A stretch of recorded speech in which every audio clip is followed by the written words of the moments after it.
Everybody doing it? Paul from Magpie 24/7 with a preview of tomorrow's massive game at St James's Park. It's Newcastle United against Liverpool. Cannot fucking wait for this one. Can we get one over on funny face Jurgen Klopp? Everything fucking crossed. Bring your fully flavors, bring absolutely everything. Cannot wait. Should be a great atmosphere at St James's Park, and it's a game I think we should definitely be targeting for 3 points. They have 1 or 2 injuries. They are in the process of sort of bedding in some new players. Obviously, they've had quite a few midfielders go out, including a certain uneducated Magpie. He's gone. Quite a few other of their midfielders have gone to pastures new, and this is a new look Liverpool side that will be taken to the St James's Park pitch tomorrow. Personally, like I say, I think we've got enough in our tank, enough players available to cause them more harm than what they can cause us. However, I do see this being quite a high scoring game. I'll get to that a little bit later on. Obviously, quite a lot has happened in the world of Newcastle United in the past couple of days, so we'll quickly go through some of those before we get to Eddie Howe's press conference from up at the training ground yesterday. So we'll start with some comings and goings, possible comings and goings. Obviously, the transfer window is getting up to its crescendo, as it were. It's coming up to the end of this transfer window. It's been a fantastic transfer window for us. At the end of the day, is potentially still more to come as well. It could even be better if that's possible, but we'll get to that in a little bit. So we'll start with Isaac Hayden. Isaac Hayden has been strongly rumoured with a move away from St James's Park. A great professional, a lad who I think can still do a job even in like a Premier League team. But he's been so unlucky, hasn't he, with injuries. We all thought that, we wouldn't be speaking about him again last summer when he went to Norwich. Had absolutely terrible luck with injuries. And, of course, that deal wasn't triggered. He's back. He's been training with the under-23s. And there is a couple of teams interested in him. Now, I expect, personally, that this deal he will go through. He's not going to be one of the ones who's wanting just to sit on, I don't know, a wedge of cash coming through into his bank account every single week. He is the type of player, the type of character who's going to be wanting to get out there and play minutes and get back up to the Isaac Hayden that we all know that he can be. So he will be going out, there's no doubt about it. It's just a case and a matter of who and where is he going to go, basically. Luton are after him now. I think this makes a lot of sense in Luton's position, with the experience, with the budgets that they've got, etc, to be in somebody with proven Premier League experience such as Isaac Hayden. I think is an absolute no-brainer. I think that would be a great move for them. I still think they're going to go down with the greatest of respect to Luton. I still don't think they're going to have enough to be able to stay up across a 38 game season and everything else that it brings with it. But I think that would be great business. Middlesbrough as well. That's a name that just sort of really just won't go away. Lots of rumours about Middlesbrough's interest in Isaac Hayden, and again, I could see that move happening. However, to me, I think out of the two, I think you perhaps go for the Premier League option. Luton, you could argue as much as you want who's the bigger club and this, that and the other. But for me, Premier League football, Tim Krul's already there, so a familiar face perhaps also down in Luton. The project, the excitement, the novelty of it all, I think he'll probably end up going down there. News today has been breaking about Matt Targett. Fulham have put in a bid, according to Team Talk, that is. Fulham have put in a bid for our left back. That was quickly knocked back. Eddie Howe, no, not an absolute chance. Get stuffed type job. And they are now, according to the article, are looking elsewhere. They're looking, for other options and stuff. So that was just a literally straight bat off. No, thank you very much. Matt Targett, he had a successful loan, came in for £15 million. Hasn't had too many opportunities really since then, to be honest, but that is more down to the absolute excellent form of Dan Burn. Playing out a position. He was given an opportunity, asked to come in and do a job. Matt Targett was injured, and he's never really looked back, has he? and you've got a feel for Matt Targett. However, with 4 competitions this season and lots of minutes, the potential for injuries and suspensions and this sort of thing, he will get more game time this season, there's no doubt about it. So Matt Targett remaining on Tyneside, remaining at St James's Park, I think that's an absolute cracking bit of news, to be honest, today. Some players who have gone out: Cameron Ferguson, the youngster, he's gone out on loan to Forfar Athletic for 6 months. The son of Duncan Ferguson, obviously. He needs some experience. He is 20 years old, and he's at, I think, a very critical, crucial part of his development. You know, if he is to make it, if he is to progress through, we haven't got a lot of strikers, so, you know, I think all the young strikers like Sir Parkinson as well at you know, the under-23 setup, everybody should be alert to that situation and trying to break a neck to get the experience, to get the skills together, to get everything, to give Eddie Howe a real dilemma when it comes to, you know, if there is injuries or suspensions and so forward, you know, to give him another option. So be interesting to see how that loan goes. He'll make his debut today, and like I say, 6-month loan, see how it goes. I'd have preferred a high level of football for the lad, to be honest. However, you know, Scottish lower leagues it is, so just see how, you know, see how it goes, see how it develops, see how many goals he scores, and then just take it from there. Of course, talking about transfers, another Scottish sort of connection going there. Ryan Fraser, he left to join Southampton yesterday. A little bit of a salty transfer. He's had a few little comments, a few little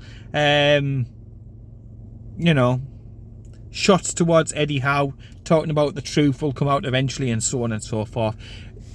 If I was advising him, if I was his agent or anything else like that, a family member or something, I'd be saying, look, you've still got a contract for another 2 years at Newcastle United. The last thing you want to do is flapping your gums. I think it's crucial for him now. He needs to get his head down. He needs to do his talking on the pitch. He's a cracking quality player, there's no doubt about it. I think he'll do a great job down at Southampton. I think he'll get assists. I think he'll get goals down there, no doubt about it. It's a great place to be able to go down and play your football.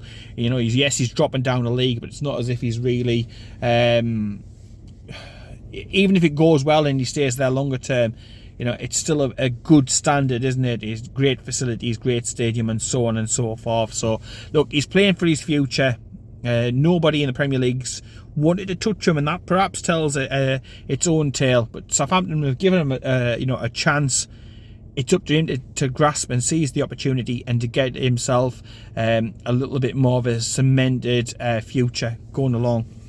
Because if not, and it doesn't go well, he'll be back to Tyneside in a year's time, and he will have to, you know, he'll have to face Eddie Howe, he'll have to face the officials at Newcastle United, the coaches and so on. So the last thing that he needs to be doing is flapping his gums and spewing out fucking verbal diarrhea. It just doesn't make any sense when you're under contract. And, you know, I just hope that Southampton are paying a large percentage of his wages, because I obviously I don't think they'll be covering it all. They didn't want to put a fee down for him. And again, that tells you something. So it's an opportunity, it's an audition, it's up for, you know, it's up to Ryan Fraser to be able to go down there, seize it, do well, and to get a future transfer sorted out, maybe down to the South Coast. So I think that works out well for all parties, and it gets more wages off the books for Newcastle United. So it's a definite thumbs up from me. And then more rumours about a possible transfer out. Now this is one, it's a bit of a head scratcher, if I'm being honest. Is the club captain Jamal Lascelles. He is still the club skipper. I know Kieran Trippier has the armband, you know, more often than not. He hasn't been involved this season so far. Jamal Lascelles, unused substitute. However, he still is a quality player to me. I don't forget the professionalism. I don't forget when he stood up, and he stood up to some big name players at the time to lead us through some very, very choppy waters. So personally, I'd like him to stay, because I can see it from his perspective. I think he deserves more game time. He's not going to get that at Newcastle United if everybody stays fit. But again, like I spoke about other players, there will be minutes available this season. There will be opportunities this campaign, no doubt about it. So I'd like him to stay. If he goes, then we need to make sure that somebody is brought in, because the thought of a Paul Dummett coming on in crucial games, or starting crucial games, or Champions League games, and so on and so forth, would absolutely scare the shit out of me. Again, with the greatest respect to Paul Dummett, great servant, but you know, it's about keeping the quality of the squad and the options as high as possible. And I still do rate Jamal Lascelles very, very highly. I think he can come in, he's right-footed, and he can do a job. So if we are to sell him, Besiktas, I think, are the club that are after him, then it must be to you know, bring in, I don't know, how much would he fetch? 7, 8, 9, 10 million pound, to be able to try and use that to get somebody else in, younger, quicker, something like that. But without replacing him, it would be absolutely kamikaze to me to be even consider anything around Jamal Lascelles. Another player linked with a move away before the end of this transfer window, and again, it's one that'll probably split the fan base 50-50. Javier Manquillo. Now, he's been injured, unavailable, but Eddie Howe has confirmed he's back in training this week. However, his future is far from certain and far from clear. There is a lot of interest in him from Spain, and Eddie Howe basically said, look, I'd like him to stay. He will get minutes this season. However, it is up to the lad, it's up to the player ultimately to decide what he wants. And again, if somebody goes out of the squad this late, you would hope that we would look to try and get somebody else in, as difficult as that may be.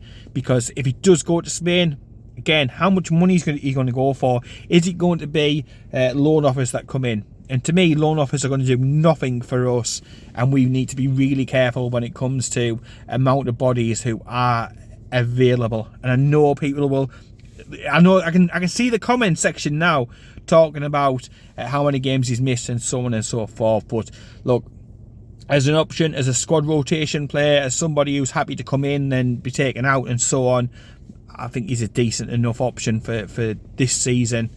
And yeah, you know, he offers a little bit of flexibility on, you know, each side that he can play on. And Emil Kraft isn't back yet, so again, it's another one who's fit and available now, and we're not relying on, you know, Emil Kraft's return from injury to provide a little bit more extra cover in the defensive areas, because again, it still could be another month or two. Even when he's back to full-time training, it needs to factor in the injury, the amount of time he's missed, and getting back up to speed. So I'd be really reluctant to let anybody leave at this stage until we've got somebody else through the door. So yeah, for me, it leaves me a little bit uneasy, shall we say, but I'll be interested to see the comments on the likes of the Jamal Lascelles speculation, the Javier Manquillo speculation. So let me know down below. So a player who has come in this week and who is a versatile player is Lewis Hall. Now, he's come in left back, left midfield, a wing back, but he has played previously. Eddie Howe touched upon this in his press conference. Even as a centre back, he's played in central midfield, an attacking midfielder. I think his versatility will be a major asset to the squad. I am absolutely blown away by the fact that they have allowed this transfer to go through, because it seems to benefit Newcastle United greatly. The price is absolutely fantastic. And you know, from a Newcastle United standpoint, especially with the signing of Tino Livramento, we've got Lewis Hall. You know, you can have your fullbacks sewn up for the next 10 years easy. You've got Sven Botman at centre back. It's an absolute embarrassment of riches. It really is. We've got some really cracking, great players. The squad's looking so much better. I touched upon it at the beginning of the video. This has been a great transfer window as far as I'm concerned. You could put a cherry on top if one or two more deals goes through. If you get rid of Hendrick, if you maybe can bring in an extra right-footed centre back, little things like that. But for me, it's been absolutely the best transfer window in such a long, for such a long time. I mean, the amount of time I've been supporting Newcastle United, you can see by the hairline, it's been quite a long time. And there haven't been too many transfer windows that have been as good as this one, I'll tell you. So Lewis Hall coming in, another Geordie. I spoke before extensively, all the time on Magpie 24/7, previously on Newcastle Fans TV, about Geordie DNA, and it's great to see more and more Geordies or people with Geordie connections coming into the club. It's absolutely fucking brilliant as far as I'm concerned. I've said it for a long time. You're copying the Ajax model. Great. Long may it continue, because they just get it, and they get that extra little few percentage points, and you blend that in with some cracking players, the likes of Bruno and stuff like that, and it's a joy to behold. I cannot fucking wait to get to Tyneside tomorrow to be able to see the game. Such as the level of expectation. I just cannot fucking wait, for that to happen. Press conference, Eddie Howe. Just whilst I'm on that, we'll tick over a couple of things. He was asked about Joe Linton. Joe Linton is fit. He missed the first day or two of training at the beginning of the week. However, he's back. He's fine. There's no issues there. That is a real great piece of news as far as I'm concerned. Yes, by his own high standards, he didn't have the greatest of games last time out. That happens. You know what I mean? That happens. The grass is green, the sky is blue. People will have the odd off game or bad game, or whatever, but make no mistake about it, Joe Linton is an absolutely amazing, talented footballer. And tomorrow I expect him to get a yellow card. I expect him to put on a great performance. I expect him to put a few meaty tackles in. And fingers crossed, it wouldn't surprise you if he chipped in with a goal and stuff as well. He's that sort of player. It's that sort of situation and opponents tomorrow that you wouldn't be surprised if, he was to get a goal and stuff. But, over the moon about Joe Linton, because the last thing that you want, and, when he was limping off against Manchester City, the last thing that you want is for him to be missing any sort of considerable time. Not just the quality of his general play, but his physicality, the way that he'll put himself around all over the pitch. He toughens up the midfield area a lot as well for me. So to have him there, because there's no doubt about it, they will try and battle us when it comes to that physical approach. And the intensity and everything else like that, and the press. So he's the perfect opposition to whatever Liverpool are going to throw at us tomorrow. So I've no doubt that the game is going to be a difficult one. We need to keep our composure. The last thing we need tomorrow going into the game is any more red cards. Obviously, it was unfortunate what happened last time for Nick Pope, but we've had 13 players sent off against Liverpool over the history of this fixture, which is the most between two teams. The only one that we fall behind is between Liverpool and Everton, a derby game, so you would expect that to be the case. There is a little bit of needle in between the two clubs. Despite the niceties that they'll say in press conferences, there clearly is needle between the two managers, Fanny Face, Klopp and Eddie Howe. I just don't think that they particularly get on. Some of the antics, the stuff down at Anfield last year, celebrating right in front of them after 100 fucking minutes stoppage time or whatever it was. Again, it leaves a bad taste in your mouth. I used to quite like Klopp when he first came, but the more and more he comes out with stupid comments about glass ceilings and stuff, and then goes and spends hundreds of millions himself and everything, it's just like, I don't know, it leaves a bad taste. It comes out with just random shit, random waffle. It makes no sense. It's not justifiable. He can't back it up. And he just really seems jealous of the project and the opportunity of Newcastle United. He obviously doesn't feel very comfortable with the extra competition that is coming, that has came about after the takeover. And he just doesn't seem to want to give any possible credit for any of the good things that we have done. He takes his little fucking cheap shots, his little digs in press conferences about Mad Dog and stuff like that. It's absolutely fucking pathetic and stuff. It really, really is. But yeah, desperate to get one over these. I think, to be honest, I I can't imagine there being any much changes to the team. I know the likes of Callum Wilson must be chomping at the bit to be able to get the start. Harvey Barnes will want to be involved as well. But it's going to be, I think, difficult, you know, after the fantastic result performance against Aston Villa. The last game against Manchester City, it's always going to be a tall order to go to the Etihad and to turn Manchester City over. They're one of the best teams in the world. How long has it took them to get there? How much money has it took them to get there? You know, it's always going to be difficult. It's certainly no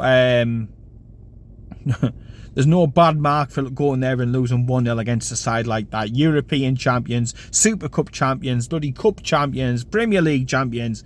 You know what I mean? These are serial winners, and they just know how to work and go with the grind and stuff like that. And in Phil Foden, they've got one of the best players on the entire fucking planet, as far as I'm concerned. We were beaten by an absolute wonderful goal, a wonder goal, a fantastic strike. We had our opportunities. We could have done more. I don't think we played our very, very best. Far from it. But I think taking everything from that experience, I just think we need to go out tomorrow and to bloody their nose and just to remind them that we are in, you know, I don't pretend that we're not in the battle for the Premier League and out like that, but we're certainly in the mix-up for European football and possibly Champions League football again. So it would be the perfect opportunity to turn up tomorrow and just remind Jurgen Klopp of that. And also just to remind him a little bit about manners, about etiquette, and about doing things the right way. Because, as I touched on before, it's building, and he literally just adds little bits to the mix every single time. Where you've got Eddie Howe trying to stay dignified, classy, saying that, you know, he's got a lot of respect for Klopp and his coaches and so on and so forth. It's clear to me that the needle is there straight back, and I just don't know why. Klopp has got every tool at his disposal to do some wonderful things, and yet just chooses just to be an absolute and utter fucking just fanny face. You know what I mean? I don't get it. I don't get it. Hopefully the dugouts are all done for tomorrow as well. Pictures from various people who have been in the stadium over the past week showing that they have been getting redone so that they meet UEFA Champions League standards. The draw is next week. Cannot fucking wait for that. I was looking at bloody tickets to go over there just to, I don't know, sort of sample it up, the atmosphere around the entire draw. I literally can't wait. I'm like a kid waiting for Christmas.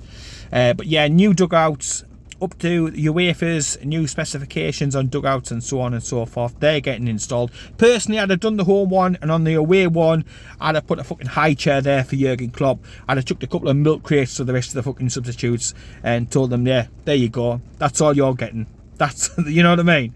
I'd have done that. I'd made them fucking change in the fucking broom cupboard as well.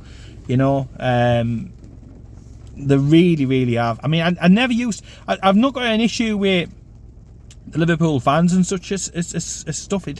As such, it is just Klopp and his arrogance and those little snidey fucking comments, and that fucking entire cockiness he's got, and he just thinks the rules don't apply to him. You know, but just so desperate to win this one tomorrow. So yeah, everybody's been encouraged once again to get in there nice and early. Still getting to use with obviously the new ticketing system and stuff like that. So getting there nice and early though. Enjoy a few drinks. 50% off. That ain't bad. And no doubt there'll be another fantastic display by War Flags to be able to enjoy and participate in, build up the atmosphere, and just to give the lads that extra little shove of motivation to be able to get at the end of the day, just 3 points, but a massive 3 points, and to let everybody else in the league know that, look, we are serious about having another fantastic season, because I think everybody thinks second season syndrome, all this sort of thing after the takeover. They're in Europe now, they'll fade away, they'll be a bottom half team again and do now in the cups. That's what everybody's expecting, but it'll be nice just to shut everybody up. Yeah, so it's a perfect opportunity it's been a really, really difficult run of fixtures. We've got Brighton coming up as well next. It doesn't get much easier.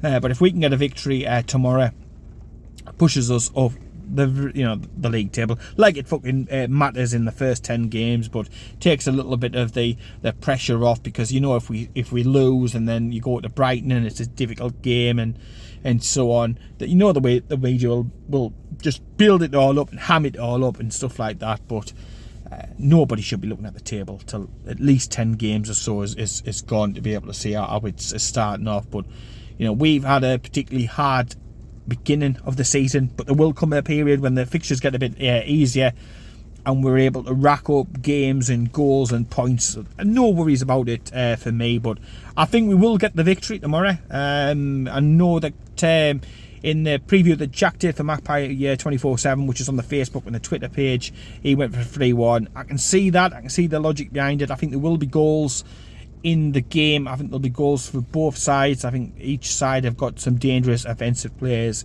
in there. I'm going to go for 3-1 as well. I think that's probably a sound idea.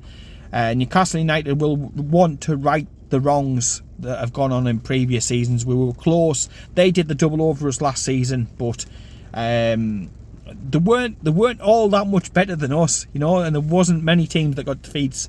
That defeated us last season. There weren't too many teams that got victories over us last season, but they did the double. So again, it's another thing, it's another fly in the ointment to be able to try and put right when it comes to St James's Park and tomorrow. So we haven't beaten them. I'm just double checking. Yeah, we haven't beaten them since back 2015. Jesus wept. So that is it'll be 13 games. 13 games we haven't had a victory over this lot. It is our time. We've waited, we've been quite patient.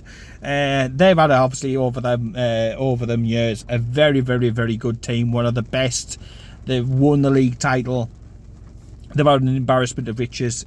Over that time, we've had some of the worst Ashley years ever. So you can't really probably take too much notice in that. But it's time certainly to set the record straight. I would have thought. And if we do get the victory tomorrow, that'll put us on 2 wins out of 3 league games. Which will be the first time that we've managed to do that since 2011 and 2012, which was under Alan Pardew. So again, you get the victory tomorrow, and it's the best start, one of the best starts that we've had, in over a decade. Despite the level of fixtures, because even the Aston Villa game, people are saying, "Oh well, Villa are a very good side." We beat a very, very, very good Villa side. They will finish in the European spaces. I have no doubt about it. We put a good showing up.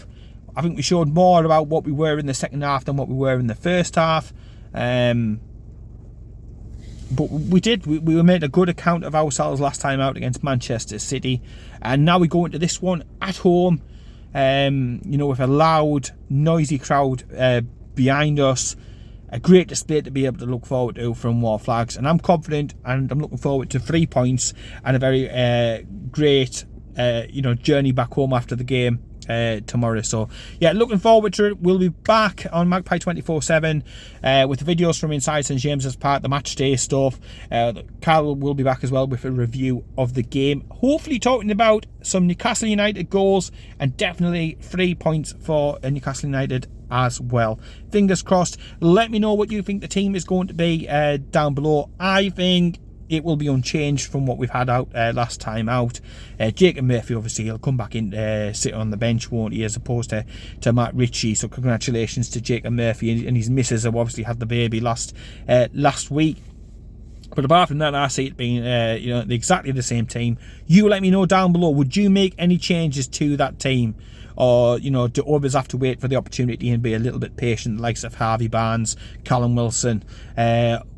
If you were to make changes, who would you start? Who would what would that be?